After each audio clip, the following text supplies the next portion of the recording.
வணக்கம். ஒன்று முட்டாள் பீஸு, ஒன்று முரட்டு பீஸு. இந்த ரெண்டு பீஸையும் ஒன்றா சேர்க்கணும்னா அதுக்கு ஒரு காம்பினேஷன் இருக்குது. Emotion plus angry. இது ரெண்டுத்தையும் சேர்த்தோம்னா ஒருத்தனை முட்டாளாகவும் முரடனாகவும் மாற்றலாம். மொழி, தாய் மொழி, தாய் நாடு, தாய் மண், இப்படியாக நம்ம எல்லாத்து மேலேயும் ஒரு எமோஷனை ஆட் பண்ணி வச்சுருக்கோம். இந்த எமோஷனை ஆட் பண்ணுறது நல்லது தான், ஆனால் ஒரு அளவுக்கு தான். அந்த அளவு எதுங்கிறது அறியறதுக்கு தான் ஒரு பகுத்தறிவு தேவைப்படுது. திடீர்னு ஒரு நாள் தூங்கி எழுந்திருக்கும் போது உலகம் முழுக்க உங்களை தவிர மற்ற எல்லாருமே ஒரு வித்தியாசமான லாங்குவேஜ் பேசுகிறாங்க, ஒரு ஏலியன் லாங்குவேஜை பேசிகிட்டு இருக்காங்க. அப்படிங்கும்போது நீங்கள் என்னதான் உங்கள் மொழி மேலே பற்றோட, நேசத்தோட, அன்போட, எமோஷனலாக அட்டாச் ஆகியிருந்தாலும் உங்களுக்கு தண்ணி வேணும்னு கேட்கணுன்னா அவங்க மொழியில் தான் கேட்டாகணும். ப்ரோ ஒன்றுக்கு வருது ப்ரோ, அவசரமாக ஒன்றுக்கு வருது ப்ரோ, ஓ என்னப்போ சொல்லிட்டான். தேங்க்யூ. நம்மளோட தேசிய விலங்கு புலி. புலிகளோட எண்ணிக்கை குறைஞ்சிக்கிட்டு வருது. புலிகளை காப்பாற்றணும், அதுக்காக நான் போராடுறேன், அதுக்காக நான் கோவப்படுறேன், புலிகளை காப்பதற்காக என்ன வேணால் செய்ய தயாராக இருக்கேன் அப்படிங்கிறதுக்கு பேர் ஒரு நியாயமான எமோஷன். அதை வரவேற்கலாம், பாராட்டலாம். ஆனால் உன்னுடைய தேசிய விலங்கு புலி அப்படிங்கிறதுனால உலகத்தில் முதல்ல தோன்றினது டைனோசரா புலியா அப்படின்னு கேட்டால் அங்கே போய் நின்றுக்கிட்டு அது எப்படி நீ டைனோசர் தான் ஃபர்ஸ்ட் வந்துச்சுன்னு சொல்லலாம்? எங்களுடைய தேசிய விலங்கு புலி தான், அதனால புலி தான் ஃபர்ஸ்ட் வந்திருக்கும் அப்படின்னு எமோஷனல் ஏகாம்பரம் மாதிரி பேசினா அந்த இடத்துல தான் இந்த எமோஷனும் ஆங்கரும் ஒன்னா சேர்ந்து ஒரு முரட்டு முட்டாள் பீஸா மாத்திடுது.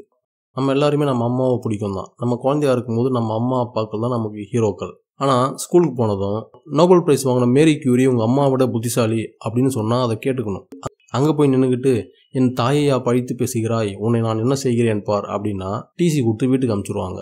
எங்கே நம்ம ஃபேக்சுவலாக பேசணும், எங்கே நம்ம எமோஷனலாக பேசணும் அப்படிங்கிறதுக்கு சில வரையறைகள் இருக்குது. அந்த வரையறைகளை எல்லா இடத்துலையும் சொல்லி கொடுத்துட்ருக்க மாட்டாங்க. தேசிய கீதம் போச்சுன்னா மரியாதை கொடுக்கணுங்கிறது சொல்லி கொடுத்துருப்பாங்க. ஆனால் அதே தேசிய கீதம் போகும்போது அவசரமாக ஆய் வந்துச்சுன்னா நீ டாய்லெட்டுக்கு போகலாம். அந்த இடத்துல இல்லை நான் நின்றுக்கிட்டே தான் போவேன்னு ட்ரை பண்ணக்கூடாது. ஒரு மொழி எப்படி வளரும்? வழக்கமாக ஆண்டாண்டு காலமாக ஒரு எல்லைக்குள்ளே, ஒரு ரீஜியனுக்குள்ளே பேசப்படுகிற ஒரு மொழி அந்த எல்லைகளை தாண்டி இருக்கிறவங்களாலையும் பேசப்படும் போது, நேசிக்கப்படும் போது, அவங்க அதை கற்றுக்கும் போது அப்படி தான் அந்த மொழி வளரும். ஆனால் நீ எப்படி என் மொழியை தப்பாக பேசலாம் அப்படின்னு பக்கத்தில் இருக்கிற, சுற்றி இருக்கிற எல்லை கோடுகளுக்கு அங்கிட்டு இருக்கிற வேற்று மொழிக்காரங்களை பிடிச்சி கடிச்சிக்கிட்டே இருந்தா அவன் எப்படி உங்கள் மொழியை கற்றுப்பான்? அப்படி சுற்றி இருக்கிறவங்க யாருமே உங்கள் மொழியை கற்றுக்காத போது உங்களுடைய எல்லைகளுக்குள்ளே மட்டுமே உங்களுடைய அந்த மொழி முழங்கிறதுக்கான வாய்ப்பு இருக்கா இல்லையா? இப்படி ஒரு எமோஷனல் ஏகாம்பரமாக இருந்தால் உங்கள் மொழி எப்படி வளரும்? ஹிந்தி திணிப்பப்போ நான் ஒரு வீடியோ போட்டிருந்தேன், தொடப்பக்கட்ட திணிப்பு அப்படின்னு. அதை முக்கால்வாசி பேர் சரியாக புரிஞ்சுக்கிட்டாங்க. ஆனால் கொஞ்சம் சிலர் என்ன பண்ணுறாங்க, அது எப்படி ஒரு மொழியை நீ தொடப்பக்கட்டையோட கம்பேர் பண்ணலாம், குப்பை பெருக்கிற தொடப்பத்தோட மொழியை கம்பேர் பண்ணுவியா அப்படின்னு சண்டைக்கு வந்தாங்க. இந்த இடத்துல தான் மொழியை தாய்மொழியாகவும், நாட்டை தாய்நாடாகவும், மண்ணை தாய் மண்ணாகவும், இப்படி எல்லாத்து மேலேயும் ஒரு எமோஷனை ஆட் பண்ணுறது மூலமாக என்ன நடக்குதுன்னா அதுக்கு மேலே நீங்கள் ஒரு உரிமையை எடுத்துக்கிறீங்க. மொழி ஒரு டூல், தொடப்பம் ஒரு டூல், சுத்தியல் மாதிரி. இந்த சுத்தியல் எனக்கு ஒரு விஷயம் செய்ய பயன்படுது அப்படின்னா இந்த மொழியும் எனக்கு கம்யூனிகேட் பண்ண பயன்படுது. நான் இந்த சுத்தியலோட ரொம்ப கம்ஃபர்டபுளாக பல வருஷமாக வாழ்ந்துக்கிட்டு இருக்கேன். என் கையில் இருக்கிற அந்த சுத்தியலை பிடுங்கிட்டு எனக்கு பழக்கமே இல்லாத வேற ஒரு டூலை என்கிட்ட கொடுக்கும்போது அதுக்காக நான் கோவப்படலாம், எதிர்த்து கேள்வி கேட்கலாம். இந்த சுத்தியலை விட இந்த சம்மட்டியால் அடித்தா இன்னும் ஈஸியாக வேலை முடியும் அப்படின்னு யாராவது சொன்னாங்கன்னா அதை நான் கேட்டுக்கணும். அந்த இடத்துல போய் அது எப்படி என் சுத்தியலை நீ தாழ்வாக பேசலாம்னு சண்டை போடக்கூடாது. இந்த இடத்துல தான் ஃபேக்சுவலாக அணுகணுமா இல்லை எமோஷ்னலாக அணுகணுமாங்கிற வேறுபாடு நம்ம புரிஞ்சுக்கணும். இவங்க எது மேலே எல்லாம் தேவையற்ற ஒரு மரியாதையும் ஒரு தெய்வீகத்தன்மையும் ஏற்றுறாங்களோ அது எல்லாமே அழிவுக்குள்ளாயிருக்கு. உதாரணத்துக்கு சமஸ்கிருதம் கிட்டத்தட்ட ஒரு பழமையான மொழி தான். நியாயமாக பார்த்தா அந்த மொழி மேலே எனக்கு பாவம் தான் ஏற்படுது.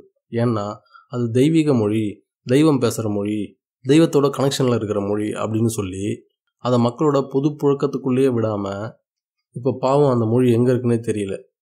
சாரி, நான் கோயிலுக்கு போனதில்லை, அதனால எனக்கு தெரியல.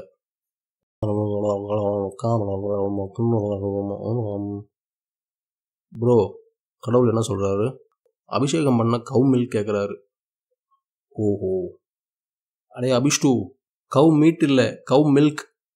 சாரி சாமி, டிரான்ஸ்லேஷன் ப்ராப்ளம்.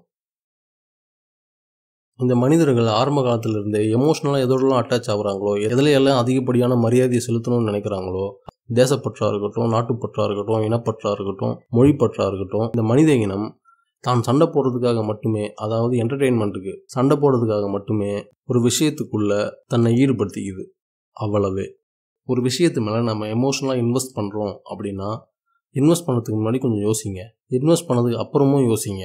நம்ம இன்வெஸ்ட் பண்ணிட்டோம், இதுலேருந்து மாறவே கூடாது, விடாமல் ஹோல்ட் பண்ணிக்கணும் அப்படின்னு அர்த்தம் கிடையாது. அதுக்கப்புறமாவும் யோசிக்கலாம். நாம் பெரும் மதிப்பும் தெய்வீகத்தன்மையும் ஏற்றி வச்சிருக்கிற சில விஷயங்கள் இயற்கையில் ரொம்ப சாதாரணமாக உருவானதாக கூட இருக்கலாம். மொழி, இனம், நம்ம நிறம், நம்ம பிஹேவியர், நம்ம பழகுற விதம் இயற்கையில் ரொம்ப சாதாரணமாக இயல்பாக இயற்கையாக உருவானதாக இருக்கும். அது ரொம்ப போட்டு அழுத்தி அந்த இயற்கைக்கு மாறானதாக அதை மாற்ற வேண்டாம். இ இ இ இ ஆ ஆ ஆ ஆ ஓ ஓ ஓ ஓ